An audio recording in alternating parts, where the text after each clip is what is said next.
దగ్గరే ఉండేవాడు. సమూయేలు యాజకుడైన ఏలీ ఎదుట యెహోవాకు పరిచర్య చేస్తూ ఉండేవాడు. ఇదిలా ఉండగా ఏలీ కుమారులైన హోఫ్నీ ఫినెహాసులు దేవుణ్ణి ఎరుగని వాళ్ళు. ప్రజల విషయంలో చాలా పాపం చేశారు.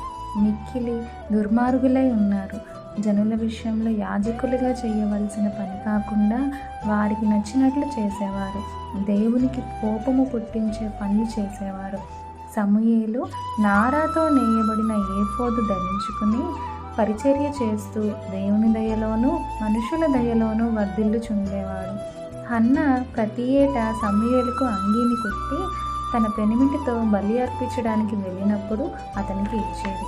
యాజకుడైన ఏలీ యెహోవా సన్నిధిని మనవి చేసుకొనగా, నీకు దొరికిన ఈ సంతానమునకు ప్రతిగా యెహోవా నీకు సంతానము దయచేయునుగాక అని దీవించారు.